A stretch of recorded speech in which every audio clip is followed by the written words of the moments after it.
Hello viewers, कैसे हैं आप? उम्मीद है आप सब लोग खैर और खैरियत से होंगे। मेरा नाम है डॉक्टर विजय कुमार एस सचदेव और मेरे यूट्यूब चैनल का नाम है expert of disease and it's treatment. आज मुझे ये बताते हुए बहुत खुशी होती है कि आज मैंने जो है ना तकरीबन 1 साल और 6 दिन पूरे किए हैं। यानी कि मुझे यूट्यूब चैनल पे आने से लेकर अब तक तकरीबन 371 दिन हो गए और इस बीच में मैंने तकरीबन मोर देन 265 वीडियोस आपको शेयर की हैं और इंशाल्लाह जो है ना आइंदा भी जो है शेयर करता रहूँगा और आपको भी मुबारकबाद दूंगा। और मुझे खुशी है कि आप भी मेरा कंटिन्यू साथ दे रहे हैं और मैंने तकरीबन 265 वीडियोस आपको दिए हैं और मुझे तकरीबन 1 साल पूरा हो चुका है और दूसरा साल चल रहा है मेरे यूट्यूब चैनल पे। और इस बीच में मैंने आपको जो वायदा किया था पहले दिन पे कि आपको मैं इतनी बेपनाह नॉलेज दूंगा कि आपको किसी भी डॉक्टर की ज़रूरत नहीं पड़ेगी कि वो आपको जो है तशखीस करे या आपका इलाज करे या आपका डायग्नोज करे। आप खुद ही जो है ना डॉक्टर बन जाओगे, चाहे आपका वास्ता हमारे पेशे से हो या न हो। मगर मैंने आपको जो भी वीडियोस दिए वो बिल्कुल ही आसान उर्दू में दिए ताकि आप इजीली अपनी जो है ना डिजीज़ को पहचानें, उसको डायग्नोज करें और उसकी ट्रीटमेंट करें और उसके हवाले से कोई भी अगर इन्वेस्टिगेशन हो तो वो भी आपको मालूम हो। अगर आपके साथ कोई भी डॉक्टर कोई भी ब्लेंडर करता है या गैर ज़रूरी दवाई लिखता है या गैर ज़रूरी इन्वेस्टिगेशन करवाता है तो वो भी आपको आराम से पता चल जाती है।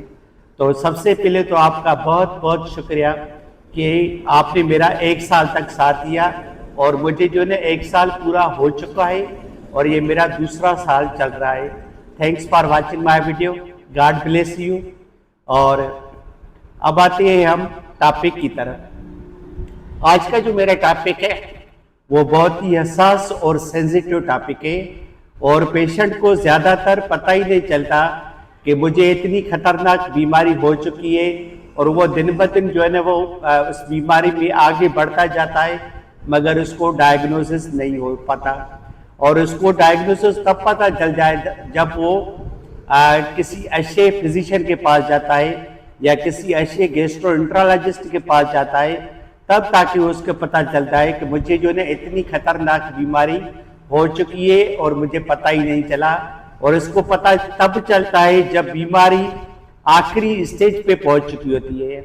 और मेरे टॉपिक का नाम है आज स्टमक कैंसर या गैस्ट्रिक कैंसर।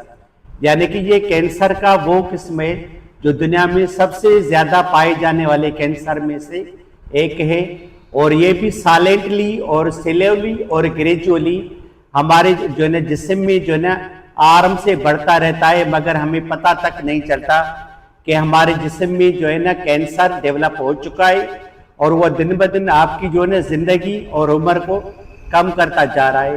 तो सबसे पहले मैं आपको उसके कार्डिनल साइंस बताऊंगा और सिम्टम्स बताऊंगा और उसके बाद मैं आपको बताऊंगा कि उसको डायग्नोज कैसे करें, उसको कैसे पहचाने कि आपको जो है ना स्टमक कैंसर है या गैस्ट्रिक कैंसर है। उसके बाद जो मैं आपको बताऊंगा कि आपको कौन कौन सी चीज़ों पे एहतियात करना चाहिए खाने पीने के हवाले से और इसका जो है ना मोस्ट कॉमन जो है ना काज कौन सा है और ये किस में ज़्यादा पाई जाती है कैंसर, आया औरतों में या मर्दों में। तो स्टमक जो कैंसर है वो मर्दों में बहुत कॉमन है एज कम्पेयर को औरतों के। और दूसरे नंबर पे ये मोस्ट कॉमनली जो इसका जो काज है वो है एच पायलोरी बैक्टीरिया एरेडिकेशन। हम ज़्यादातर एच पायलोरी बैक्टीरिया को बिल्कुल ही अहमियत नहीं देते जिसकी वजह से पेप्टिक अल्सर हो जाता है और पेप्टिक अल्सर का प्रॉपर ट्रीटमेंट ना होने की वजह से और एच पायलोरी बैक्टीरिया का प्रॉपर तरीके से एरेडिकेशन ना होने की वजह से गैस्ट्रिक कैंसर डेवलप हो चुका होता है और हमें पता ही नहीं चलता और हम अपनी दुनिया में मगन रहते हैं। और उसी लापरवाही का नतीजा है कि हम जो है ना अपनी ज़िंदगी हार बैठते हैं और इसकी जो ट्रीटमेंट है वो भी इतनी टफ है कि आप सोच भी नहीं सकते। और इसमें ज़्यादातर जो है ना सर्जरी में भी ये होता है कि आपका जो स्टमक का पार्ट है वो हम रिमूव कर देते हैं, यानी कि डायरेक्ट जो हम जो है ईसोफेगस और जो है ना जो सेफ एरिया है स्टमक की उनको आपस में मिला देते हैं और जो कैंसर वाला पार्ट है वो हम रिमूव कर देते हैं और उसके बाद रेडियोथेरेपी, उसके बाद कीमोथेरेपी, यानी कि बहुत ही हम जो है ना कि जंजाल में पड़ जाते हैं जिसका हम सोच भी नहीं सकते। तो खुदारा मेरी आपसे रिक्वेस्ट है कि जब भी आपको स्टमक के हवाले से या इंडाइजेशन के हवाले से कभी भी तकलीफ हो तो आप फौरन अपने डॉक्टर से रुजू करें और एच पाइलोरी बैक्टीरिया अगर आपकी पॉजिटिव है तो उसको नजरअंदाज मत करें, क्योंकि यही H pylori bacteria one of the most common cause of stomach cancer या गैस्ट्रिक कैंसर का सबब है। अब आते हैं हम इसके साइन और सिम्टम्स में। साइन एंड सिम्टम्स में सबसे पहले जो है पेशेंट को भूख बिल्कुल ही नहीं लगती, यानी कि उसको भूख का ख्याल ही नहीं आता कि मुझे कुछ खाना भी है। और दूसरे नंबर पे ये होता है कि जैसे ही वो यानी कि खाता है तो उसको जो है एब्डोमिनल पेन होता है, एपिगैस्ट्रिक पेन होता है और ये एपिगैस्ट्रिक पेन जो है कंटिन्यू 24 आवर्स ही रहता है, यानी कि वो कम नहीं होता। और जैसे ही वो खाना शुरू करता है तो एक या दो निवाले या तीन निवाले के बाद उसको महसूस होता है कि मेरा पेट जो है भर चुका होता है।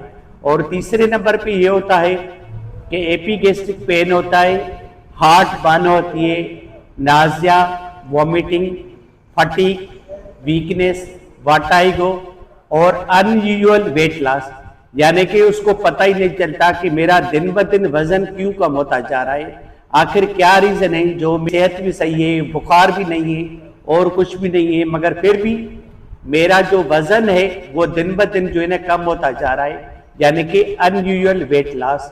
उसके बाद जो होता है हमारी जो है हार्ट बर्न है, वीकनेस, वर्टिगो, अर्ली सेटाइटी और जो है ना उसके साथ अगर अपर पार्ट ऑफ स्टमक के अपर पार्ट में अगर कैंसर है तो हमें डिफिकल्टी इन सालों यानी कि निगलने में हमें तकलीफ होगी। तो और उसके बाद जो है ना ये भी होगा कि जैसे ही हम खाना शुरू करेंगे तो खाना खाने के बाद हमें जो है ना एक तो पेट में बेचैनी होती है और दूसरा जो है ना हमारा पेट जो है ना फूल जाता है, यानी कि एब्डोमिनल डिस्टेंशन होती है। और जो अलार्मिंग साइंस है वो ये है कि पेशेंट को जो है ना उल्टी में खून आता है। अगर खून रेड कलर का आता है तो ये इसका मतलब है कि हेमेटिमेसिस है इसको, और ये ड्यू टू स्टमक कैंसर की वजह से है, जिसको हम हेमेटिमेसिस कहते हैं, यानी कि खून का आना वो भी उल्टी में, उसको हम हेमेटिमेसिस कहते हैं। और दूसरे नंबर पे मेलिना पेशेंट को होती है। मेलिने का मतलब ये होता है कि खून आपका स्टमक कैंसर से हो, यानी कि स्टमक से खून बहता हो मगर वो पाखाने में जब तक पहुंचता है और बाहर निकलता है तब तक उसका जो कलर है वो ब्लैक कलर का हो जाता है। तो इस वजह से हम उसको जो है ना मेलिना कहते हैं, यानी कि ब्लैक कलर स्टूल या ब्लैक कलर जो है ना ब्लीडिंग होती है फ्रॉम एनस, उसको हम मेलिना कहते हैं। और अगर उल्टी में खून आए तो हम उसको हेमेटिमेसिस कहते हैं। ये कार्डिनल साइंस होते हैं, यानी कि 4-5। एक तो पेशेंट को भूख बिल्कुल नहीं लगती, दूसरा 24 घंटे यहाँ पे दर्द रहता है, और तीसरे नंबर पे अनयूजुअल वेट लॉस, यानी कि उसको पता ही नहीं चलता कि उसका वजन दिन ब दिन कम क्यों होता जा रहा है और वो दिन ब दिन अपना वजन जो है ना वो लूज करता जाता है, मगर इसको महसूस नहीं होता कि क्यों हो रहा है। और चौथे नंबर पे उल्टी में खून का आना, और 5वें नंबर पे पाखाने में खून का आना, मगर उसका जो कलर है वो ब्लैक होगा और उल्टी में जो होगा उसका रेड होगा।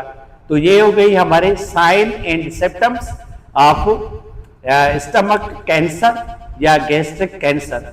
अब हम इसको जो है डायग्नोज कैसे बनाएं कि आया वाकई आपको गैस्ट्रिक कैंसर या स्टमक कैंसर है या नहीं है। उसके लिए सबसे पहले आपने करवानी है अपर जीआईटी एंडोस्कोपी।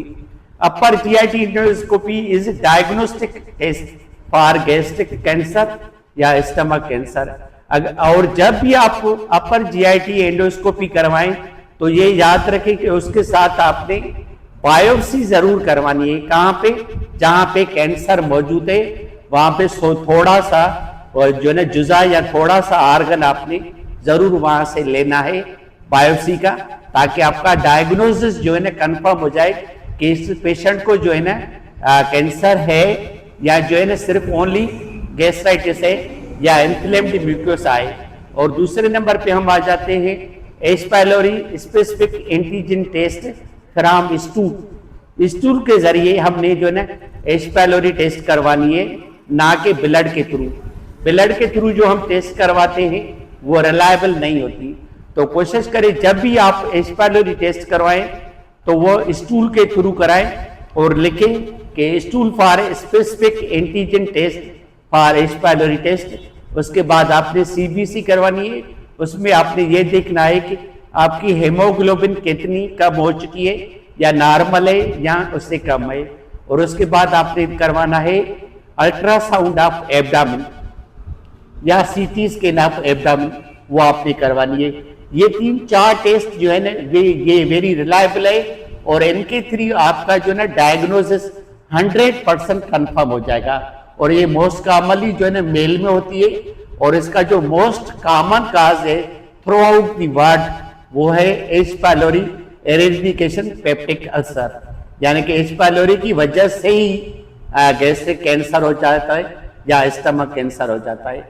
अब आ जाते हैं कि हम पेशेंट को खाने पीने में कौन सी एहतियात करवाएं। तो उसके लिए हम उसको कहेंगे कि जब तक आपकी जो है ना प्रॉपर तरीके से ट्रीटमेंट चलती रहती है, आया वो रेडियोथेरापी हो चाहे कीमोथेरापी हो या जो है ना सर्जिकल जो है ना एम्पुटेशन, आप जो है ना स्टमक पार्ट ऑफ गैस्ट्रिक यानी कि रिमूव करें, तब तक आपने एहतियात करना है कि कोई भी जो है ना स्पाइसी फूड, फास्ट फूड या जो है ना सब्ज मिर्चें या लाल मिर्चें या जो है ना तेज नमक वाली चीजें या जो है ना अल्कोहल या सिगरेट स्मोकिंग, या आपने जो है ना बिल्कुल ही बंद करनी है और ऐसी ग़िज़ा खानी है जिसमें जो है ना कम से कम तेजाबत हो और आपके जो है ना पेट को जो है ना दर्द या तकलीफ कम हो और एपिगैस्ट्रिक पेन ना हो।